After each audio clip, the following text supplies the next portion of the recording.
So we are grateful you're here. If you're visiting us for the first time today, we want to say welcome. We're glad you're here.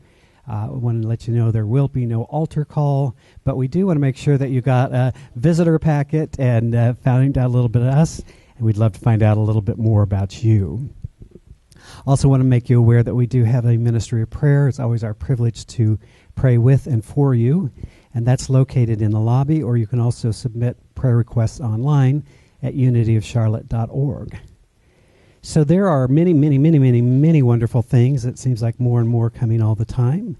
So you may have to start paying attention to your newsletter. I hate to break it to you, but because there's more that we can cover. I mean, we can do announcements or we can do the service, but I'm not sure we can do all of it. But just want to make you aware, today we are is our connection event celebration for our Connect groups.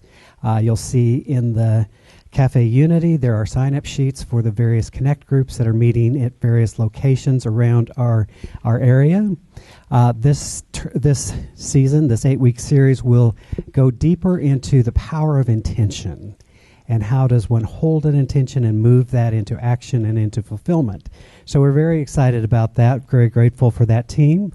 You also will notice there's service groups that are available, so everything we're doing is around a small group. And so service groups are opportunities to be of service to the community. We reformulate those ideally every 6 months, and so you're not, if you sign up, you're not in forever, So better to make a short commitment. Then this coming Friday, we will have our sound bath and chakra meditation, which it's just so lovely and wonderful. I invite you to join us for that. On Saturday, I will be doing a class called The Art of Facilitation. And so if you would like to deepen your facilitation skills, we invite you to be a part of that. Have some of our youth program there. We'll have our Connect group there. And if you'd just like to find out more about it, you're welcome to attend. We'd invite you to sign up for that so we have materials available to you. So that's this Saturday. If you just want to bring a cot down and hang out during the week, it's fine. So, and then the following weekend, we're excited because we have a friend of mine who has a healing light bed will be here for the entire weekend. This is a chakra alignment thing. I can't really explain it well, but there's flyers out there. We'll have a little workshop about this process on Friday night, and then personal sessions will be available through the weekend. If you're interested, I would encourage you to grab a flyer or it's spiritenlightened.com to set up an appointment. And lastly, on the 29th, two things. One, Reverend Jim Fuller will be our guest speaker. Yay, we're excited about that. And secondly,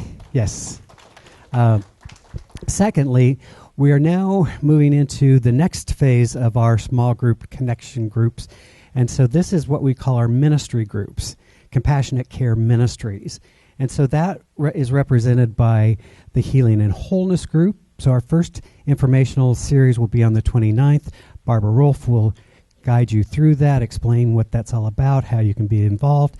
This is for people who are engaging or certified in various energetic work. So we've got kind of a broad range, Reiki and a number of other things. Then we'll have one on our ministry of prayer, one on becoming a prayer chaplain, one on visitation. So one a month, basically. So this is what we would call our ministry groups. So you're hearing a theme here, small groups, mission-centric, and so every aspect of ministry is moving into this model, and it's very exciting. And so we just invite you to find your place where you can love and grow and serve. So let's begin our inward journey. As we breathe into this moment and allow ourselves to become present in the here and now. A few deep cleansing breaths. Breathing in gratitude, opening our hearts to the presence of divine love, releasing anything unlike that. Breathing in wisdom, opening ourselves to divine wisdom, and releasing anything unlike it. We're simply opening our awareness that we live, move, and have our very being in the presence of the divine. That the divine lives through us. And so as we connect with that higher spiritual dimension, we are reminded of the truth. And we know that that truth sets us free. So how grateful I am for this time together. For this place we call our spiritual home. Where we can be reminded of who we are. Where we can lovingly support each other through all the phases of life as we grow more fully into our awareness and our being and our expression of the divine within us. I give great thanks for all those who contribute so generously of their time and their treasure to provide this place, this environment. Truly, we are blessed. And so I know as we move through this day, something magnificent is taking place. An awareness, an aha, an insight, a remembrance. And I am grateful. I am truly grateful. So in joy and gratitude, I simply release this word knowing that it goes forth to be a blessing to all. And I do give thanks, as together we say. And so it is. Amen.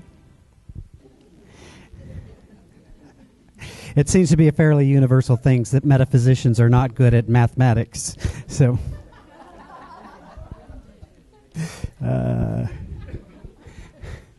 today's inspiration comes from Dr. Howard Thurman, who I return to time and again. He speaks to my soul. This particular writing is called The Experience of Growing Up. I think I'll put on glasses, make this easy.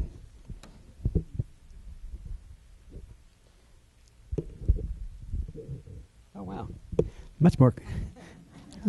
Oh, so much better. He writes, always the experience of growing up teaches the same lesson. The hard way of self-reliance. The uneasy tensions of self-confidence. What there is to be done in accordance with the persistent desire each must do for oneself. Often by trial and error, by fumblings and blunderings, here a little, there a little more. Step by uncertain step, we move in the direction of self-awareness. Gathering unto ourselves a personal flavor, a tang of uniqueness. In the strength of intimate disclosure, each person faces his or her world, does battle with the nameless forces, conquers and is defeated, wins or loses, waxes strong or weak. Always experience says, rely on your own strength. Hold fast to your own resources. Desert not your own mind. In the same moment, the same voice whispers, upon your own strength, upon your own resources, upon your own mind, at long last you cannot rely. Your own strength is weakness. Your own mind is shallow. Your own spirit is feeble. The paradox, all experience strips us of much except our sheer strength of mind of spirit. All experience reveals that upon these we must not finally depend. Brooding over us and about us, even in the shadows of the paradox, there is something more. There is a strength beyond our strength, giving strength to our strength. Whether we bow our knee before an altar or spend our day in the delusion of our significance, the unaltered picture remains the same. Sometimes in the stillness of the quiet, if we listen, we can hear the whisper in the heart, giving strength to the weakness, courage to the fear, and hope to despair. It is a paradox. that each of us experiences, that we must depend on our self-reliance and actually realize we are dependent upon the greater self, the divine self. As we surrender to divine wisdom, to divine love, to divine courage, we actually give up nothing but we gain the world. So how wonderful it is to be together, to remember this truth, to know that the divine works through us and as us, if we will but listen. And so it is. Amen.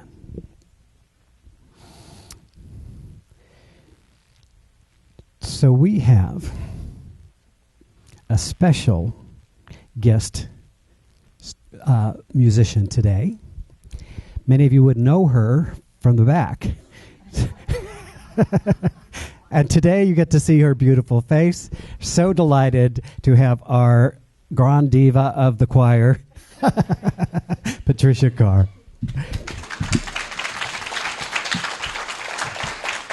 Thank you. This song by Karen Drucker is familiar to many of you. It is a song of prayer and meditation. So if you are moved to close your eyes and meditate with this music, please feel free to do that.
beautiful. Thank you.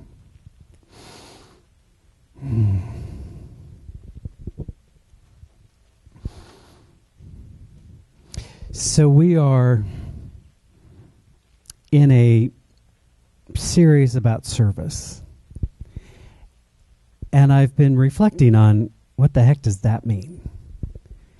Because I think, like many of us, my thoughts have evolved around what that means. And so I want to talk a little bit about serving with grace. And for me, grace is that moment when you do surrender. And as I am reminding myself all the time, surrendering is not giving up. So often we think of that, right? I'm giving up. Well, I'll go ahead and let God now. But surrendering is really about opening up. It's about opening to this divine intelligence, this divine wisdom, this God, if you like that word. If you don't, insert one that works for you. Because we are more than we think we are. And so part of the spiritual evolution is realizing who we are. It's realizing that indeed there is no separation between ourselves and the divine.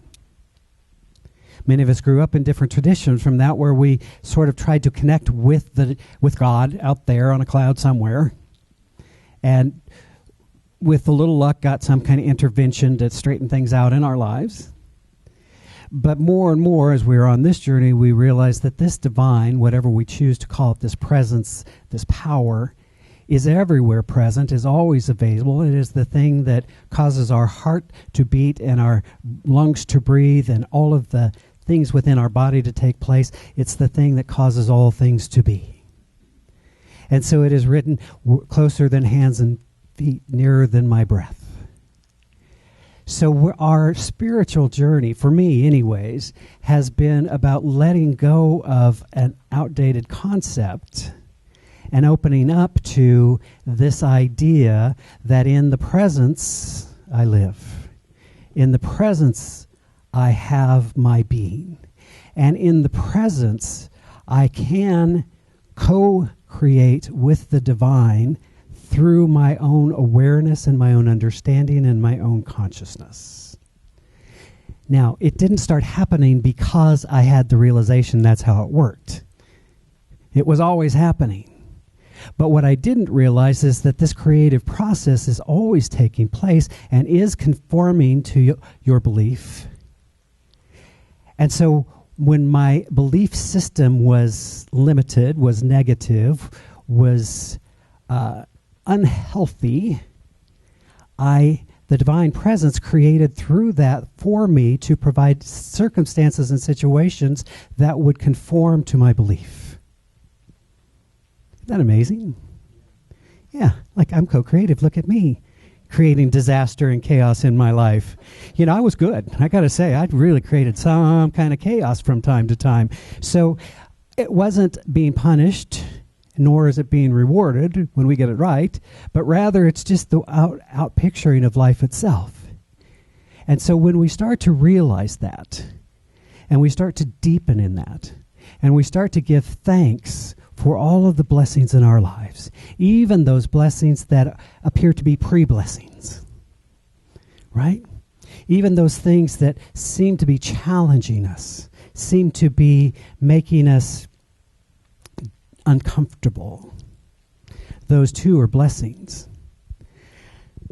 I was reviewing some notes from a course I took many years ago about healing, but then I recognized this is really about service as well. How do we serve others?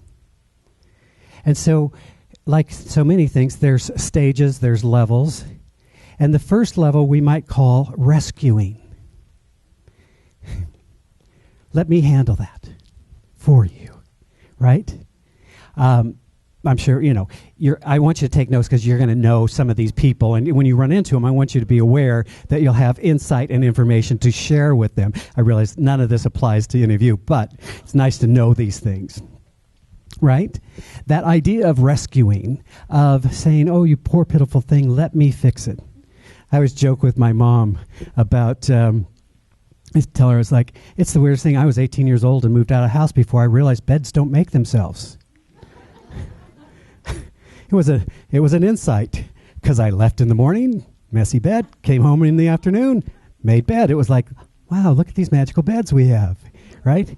Because my mom was all about being super mom. Trust me, she'll admit it. I'm not speaking out of school. But really, there's that question that I ask myself from time to time is, when am I empowering and when am I enabling? You see, sometimes we think we're helping when we're not helping. And it's a balance to find that place to say, I should not say yes to this. And one of the ways that we serve others is by saying, no, you can figure this out. Right? If we start with the premise that the divine is present in everyone all of the time, then sometimes the greatest gift we can give people is to let them struggle. Breathe. Just breathe with that one for a minute. I know. Right? I always ask myself, am I doing something for someone that they can or should be doing for themselves? That's an indicator. There's another level, and that is comforting. And comforting is a wonderful thing. When people are struggling, it's a wonderful thing to say, come unto me, let me be a resource for you, let me love you, let me remind you of who you are, let me share with you that you have the power in your life. Now, sometimes people in this state aren't really wanting to hear that. Would you just comfort me?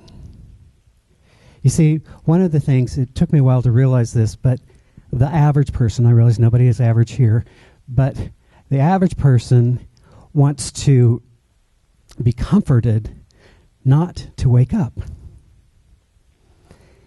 And so, if you've ever tried to wake up somebody who doesn't want to be woken up,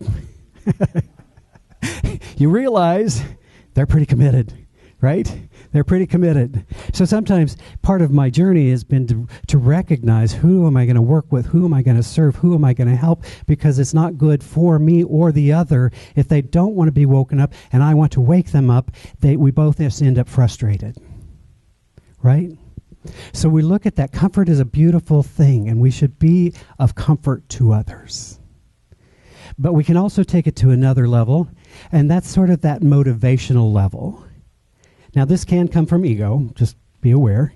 But sometimes we're like, hey, you got this, you can do this, let me tell you how. That's where we kind of step over the line, right? It's like, here's what you need to do. Here's my plan for you. And listen, if you're looking for that, come see me, because I am so great at managing other people's lives. Fabulous. I can give you, here's what you should do, right? Now, I've also realized after 30 years of doing this, nobody ever does it, right? Have you ever given somebody just excellent advice? Just excellent advice. And realized they didn't take it. Oh, that's odd. Every once in a while, I have such excellent advice that I think, that's so good, I might even try it. That was really good. I think that I may have actually try out that tool for myself. I don't know, right? So that third level of motivation. Now, I'm not making anything good or bad. I'm just saying there's levels to this, because sometimes we can help by saying, you can do this. You've got this. You can sing in front of a group. You can do this. I believe in you, right?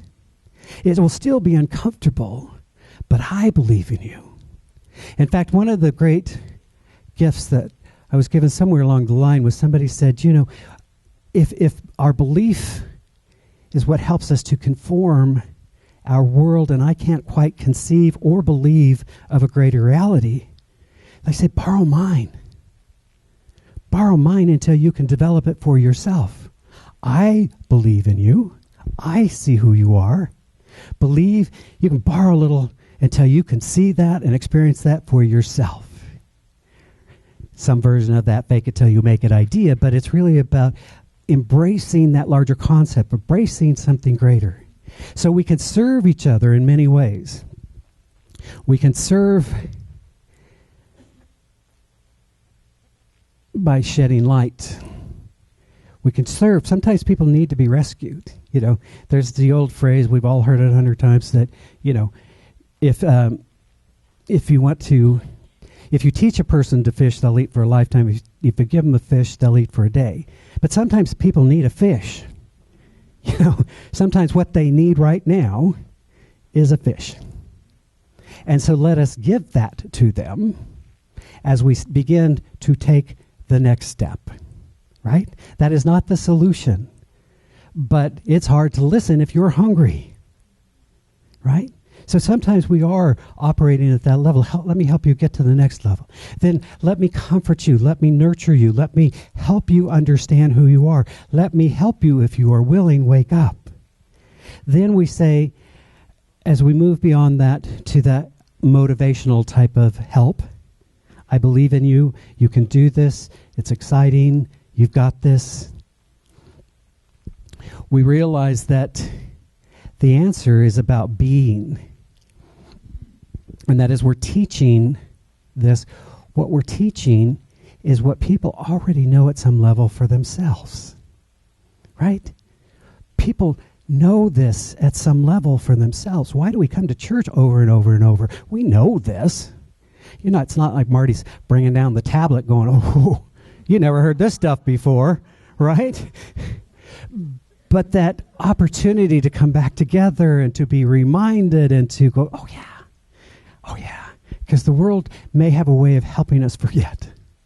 So we come together, but we all know it's our own journey. The fourth level is what I would call the level of healing. And when I talk about healing, we're talking about that level, as my teacher said, that healing is actually just revealing the truth.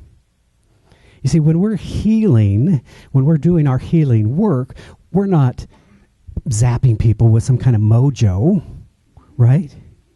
We're not giving them some answer that they don't have. What we're actually doing is tapping into the energetic, the spiritual field, and knowing with them what is true. Now, many people would tell you that healing is instantaneous. When I know the truth is known. Now, it may take time and space for that healing to reveal itself at the level of the world. But the revelation is the moment. Thinking about someone who shared recently a story of working with a young person and kind of probably working at all of those levels. And then through this interaction, having a moment of seeing. You know, Jesus said, those that have eyes to see, see. Talking about beyond, of sort of experiencing the divinity of this young person. And everything changed. Not on an outward level. It wasn't like the kids, oh, I got it, I'll take it from here. That's the Hollywood version of that. The real version is that something shifted so that person could be more, and the person serving was serving from that higher level of revelation. You are the divine. You see, I come back to the teachings of Jesus. I believe what he was ultimately saying is, this is who you are. Wholeness, beauty, love, joy. And so if you will call that forth, it will be revealed. See, sometimes we want to make it about him. But we join together in that Christ consciousness, and that is where the power is. A friend of mine once said, the power is in the agreement. The power is in the agreement. What have we agreed to? Have we agreed that life is tough? Good people don't get ahead? There's power in that. It will manifest. Is it what we want? No. But the universe doesn't have that. Do you really want this moment? It just creates. But when the power of agreement happens around our divinity, around our wholeness, the truth of who we are, that is what's called forth. That is what's called forth. It's a beautiful, beautiful thing. So ultimately, when we're talking about how do I serve with grace, that higher level of service is just seeing the divine in another. Just seeing the divine in another. Now, always, as I've been saying all month, it's not just about making the coffee. Although coffee will be made. Snacks will be served. Hugs will be given. All of the things that go into serving as a part of this community are necessary, but ultimately what we're knowing as a community, it's about a deeper level of connection. The Right Reverend Bill will speak to this in a moment. So, or if he's not available, Bill Barron will speak, though, so, whoever. Okay, well, I knew I was nodding off there, so I thought I'd bring you back. So one of the things we talk about, and this is important in this mindset of the ministry that we are moving into, that is a mission-centric small group model, is it is a different mindset. It is a different way of thinking. Some might say it's a different paradigm for how churches traditionally work. Now, if you see larger churches, you'll see they have a small group model because it works, and it allows for connection, and it allows for service. But it says to us, the first mindset is that ministry occurs everywhere. Not just where the minister is present, but everywhere. Ministry occurred at the park yesterday. The minister stopped by to have a sandwich, but it happened because a group of people said, let us create an event for the world. And so the key is that empowered and equipped leaders are the key to the church's health and growth. Empowered and equipped. You ever had a boss that said, now I want you to do your thing, but let me tell you what your thing is, and check back with me? Right? Some people think I'm that boss, but really I'm not. Once people are clear on the mission and they're rolling it, it's like, see ya, have a great life, get back to me, right? Leadership multiplication through training and serving becomes every leader's responsibility. So often when we're talking about leaders, I know people filter that through our old model of leadership, which is kind of militaristic very often. But this, and I don't know what the right term is, but it's really a teacher, a coach, a consultant. I mean, it's really about not you're going to do everything and your troops are going to follow you. Trust me, you don't want that model in New Thought churches. Let's go this way. No, we think we're going to. They all have their opinion. It's all good, right? But equipping and training and allowing. You see, for me, this service model that we're working for is about balance. Our old model says you take on something, you work at that something until you are exhausted and we have taken the last dregs of life from you, and we throw you into the trash heap of used up volunteers, and we go in search of a new victim/volunteer. And we say, wouldn't you love to do this? And they're like, ooh, I saw what happened to the last one, so I'm good. But this model says we're in this together, and we're seeking balance. And so part of the structure is to say your first goal is to train somebody else, because you're going to want to take a vacation. You're going to want to rest. You're going to want to do things. And so how we know it's working is that the ministry doesn't stop because the person isn't there, but it goes on because the group, the team, knows what to do, and they handle it, and it's wonderful, and you get to rest. You see, for me, serving with grace has to do with not only serving, but being served. Learning to rest. Learning to accept. So developing for ministry for others takes the priority over doing ministry. I run into resistance about this a lot. Like, why aren't you doing that? It's like, no, I'm training, I'm developing. Now, it's taken us a while. We're just 2 years later getting to compassionate care. Now, it's not that we haven't done it, but we're getting a system and a program around it. It's exciting. We're moving forward. And then the last one, which is a talk in itself, but I'm not going to do another talk. I'm going to give a break. Says co-creation replaces codependency. as the glue that holds church relationships together. Co-creation. Now, I don't know if you all know any codependent people, if you've ever met them. I always like to say, codependency is sort of like somebody asks you how you are, and you say, well, how do you think I am? Right? Now, so sometimes what happens is that our old models are around martyrdom or around all of these things. And so we're not nurturing and taking care of. We're not saying, how can we create? It's like, well, I got this. This is mine. I remember years ago having this woman who got so offended in a church because they had served donut holes, donut holes. And her job in the church was she brought donut holes, part of her service. So the clever minister decided it was time to have whole, perfect, and complete donuts.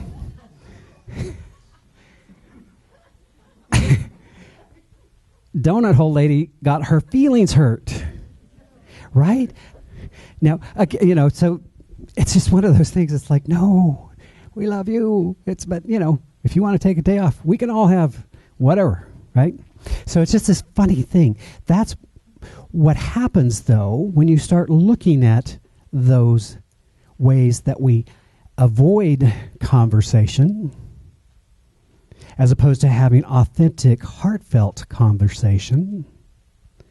That's what starts to show up. And so learning the skill of being on a team together, loving, nurturing, and being authentic and honest is a skill. And it's one that we have a unique opportunity to help develop because it's not really developed in many other places. You don't go to your boss and say, hey, let me tell you how I'm feeling about this, right? Some work environments are healthier than others, but generally it's like, I just want to let you know how my feelings were hurt. Right? You asked me to do my job and then my feelings got all hurt. All right, no, it's good. So here's something I want you to consider. Good boundaries create good service. Saying yes when we mean yes, no when we mean no, defining parameters of what I am willing to give and what I'm not, and then holding to them. Now, 30 years into ministry, every once in a while I get a glimpse of this one. No, it's an ongoing process. And I can tell you, somebody asked me, are you getting ready to go? To something I said last week. I'm like, no, but I am shifting. I hit the ground running because that was what was necessary. But I don't want to run forever. This is what you got to figure out if you're going to be a sprinter or a marathon. And so now I'm readjusting because we're in a different place. We're healthier. We're stronger. We're getting our systems together. And it's exciting. It's a very exciting thing. So rest assured, I'm here. Now, Lord's going to take me home someday too, but as far as we know, I'm here. So it suggests to you that balance is the key to healthy living. Right? Balance is the key. Not too much, not too little. Giving and receiving. Breathing in, breathing out.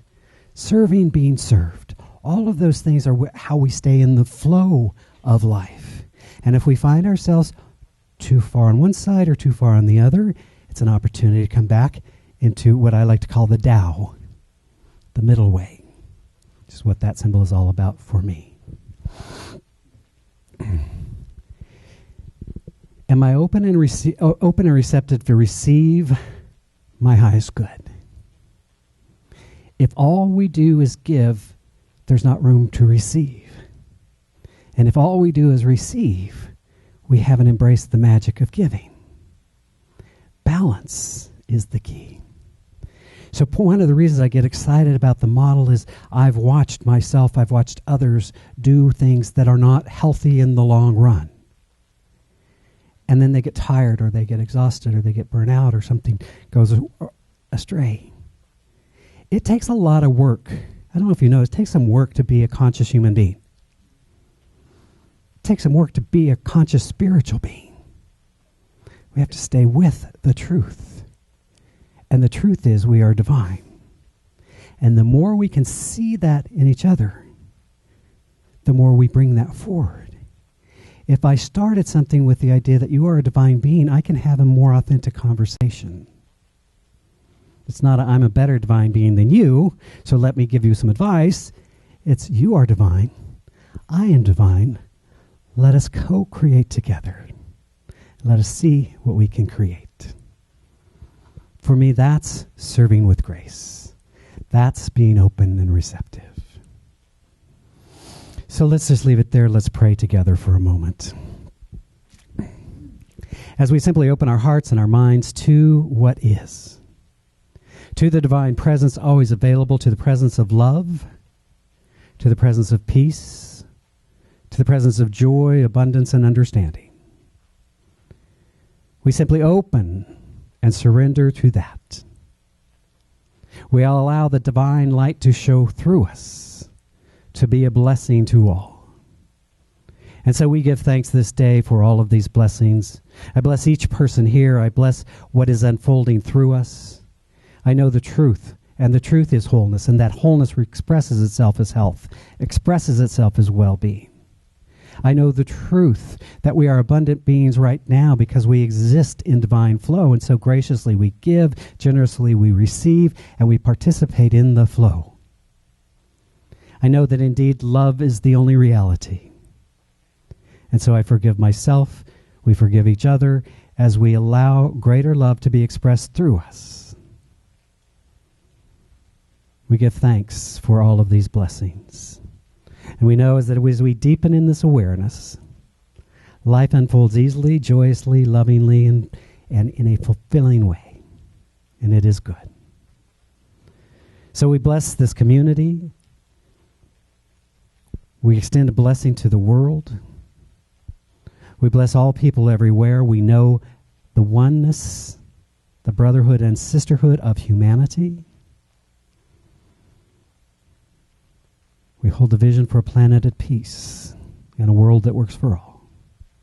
And as always, we bless all priests, rabbis, ministers, teachers of all faiths, for we know there are many pathways to the divine, and we bless them. So it is with a grateful heart and a joyous mind that I simply give thanks.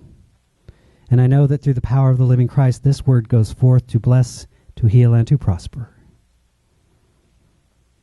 I give thanks that this is so, as together we say, and so it is. Amen.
So, like every good wife, Patricia may Bill do part of her shtick today.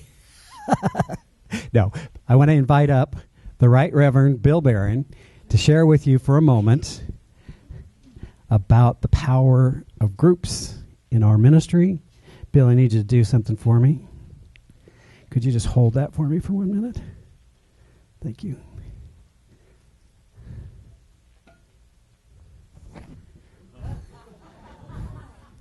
Like a kid with a board. I promised in pyrotechnics, so now you have their attention. Thank you. You know, I wish you had been so thoughtful in your talk. Marty, it's hard. I got to use all my legal negotiating skills just to get 3 minutes up here with Marty.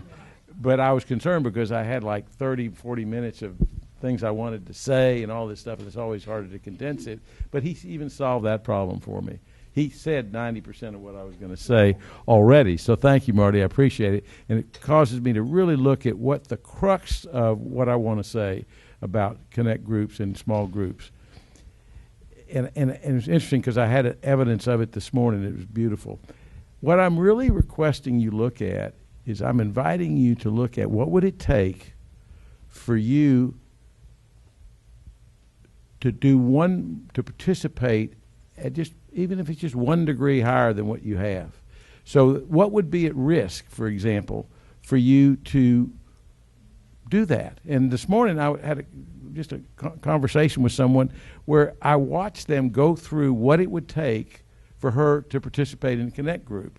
And it was around time and travel and distance and all that kind of stuff, which usually, if you boil down to the two things that stop you from doing things, it's usually time or money or one form thereof. So time, people are driving across. So I'm just inviting you because, as Marty so eloquently put it, these small groups are the very fabric of what we're doing here in building a thriving spiritual community, Michael Brown. And Michael, that group that participated and did this day of prayer thing was a beautiful example of that. And I couldn't, and the real powerhouse behind that was Mary, of course, which is normally the case. So I know that, Michael, but that's okay. But it was beautiful, and it was just an organic unfolding. I don't have time to tell the whole story, but it was absolutely beautiful. So I'm but the key ingredient that I'm seeing, the common denominator of the people that are really benefiting and creating service and serving people in this community is participation. You have to be willing to put your foot in the fray. This is not around guilt. This is a gift to yourself to do this. I could spend all day, and I won't, telling you all that I've gotten out of participating in the way I've participated. And maybe I have more time than some people do, but be willing to at least, after service, go into the Cafe Unity, enjoy some pastries, have some coffee, and just give some thought to what might I be willing to do. And we also, for the Connect groups, if the timing doesn't work, I've got a little sheet there, see me, if you want to sign up and say, I can't make these things work, I'm not giving you an excuse, we'll see about creating something that can. I can't promise that, but we'll give our best effort to. So we're going to, as soon as we finish the service, we'll invite you to go into the Cafe Unity. There'll be the Connect group sign-ups. There's 5 potential dates and times. That's on this wall. On the far wall, we still got the service groups, which that's another great way. And there's some things you can do in service groups that don't take, a tremendous amount of time. Sunday morning hosts. There's a number of names down there, but we really want about 4 times that, so the people only have to do it once a month, and you'd only have to. So there's things like that. So just be willing to take a moment and look and see. What would I have to give up? The story about I never have enough time, the story about I have to work more and get a second job, or whatever. There's all those things. We all have our own repetitive patterns. So I invite you.